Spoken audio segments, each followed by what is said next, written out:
atau tunas, baik batang maupun daun yang bentuk, warna, dan susunannya itu disesuaikan dengan kepentingan tumbuhan, sehingga dapat berlangsung penyerbukan dan pembuahan sehingga menghasilkan alat perkembangbiakan. Adapun bagian-bagian bunga, yang pertama itu kepala sari, benang sari, mahkota, kepala putih, tangkai putih, bakal buah, daun pelindung, dasar bunga, dan bakal bunga. Adapun fungsi bunga, yang pertama sebagai alat reproduksi seksual pada tumbuhan, yang kedua menarik penyerbukan pada tumbuhan untuk membantu pembuahan sehingga dapat menciptakan bibit baru. Oleh karena itu, bunga memiliki warna-warna yang cerah, aroma yang kuat, serta nektar yang manis.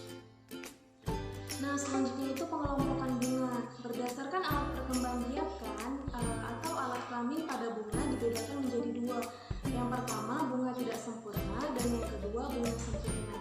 Nah, bunga tidak sempurna ini kita tandai dengan adanya salah satu alat perkembangbiakan, biasanya hanya terdiri dari benang sari dan putik saja. Contohnya itu pada bunga pepaya atau carica pepaya.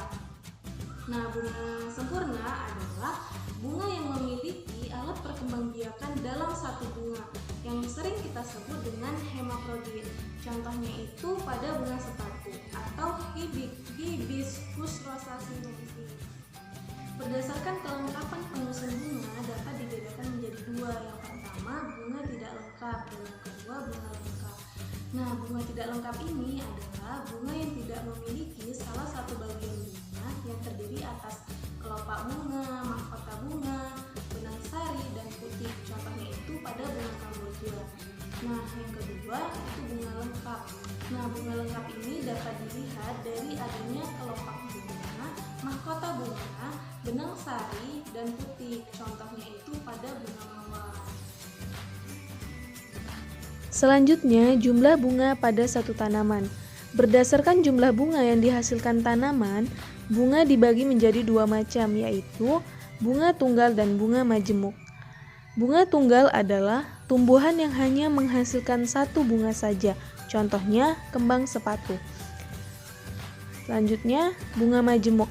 Bunga majemuk adalah bunga yang tumbuh dalam satu batang dalam jumlah banyak dan bervariasi, contohnya kembang merak. Selanjutnya, letak bunga pada suatu tanaman. Menurut letaknya, pada tanaman dapat dibedakan menjadi: yang pertama, pada ujung batang, contohnya itu pada bunga kumis kucing. Yang kedua, bunga di ketiak daun, contohnya pada bunga kenanga. Bunga berdasarkan simetris pada bunga. Yang pertama itu morfologi bunga.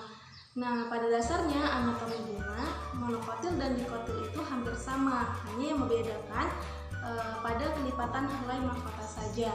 Pada monokotil itu terdiri dari 3-6 helai saja, contohnya pada bunga padi, gandum, dan jagung. Nah, pada dikotil itu terdiri dari 4-5 helai saja, contohnya itu pada bunga mangga, kayu manis, dan alpukat. Yang kedua yaitu anatomi bunga. Nah, secara anatomi hampir seluruh bagian tumbuhan disusun oleh struktur jaringan yang sama, yaitu sel-sel parenkimatis. Nah, sel-sel penyusun bunga disebut juga dengan jaringan mesofil. Nah, parenkim ini terletak pada bagian epidermis atas dan epidermis bawah, yang mana pada bagian luarnya dilapisi dengan kutin, stomata, dan trikomata. Baiklah, itulah penjelasan mengenai morfologi bunga. Lebih dan kurangnya saya mohon maaf. Saya akhiri. Wassalamualaikum warahmatullahi wabarakatuh.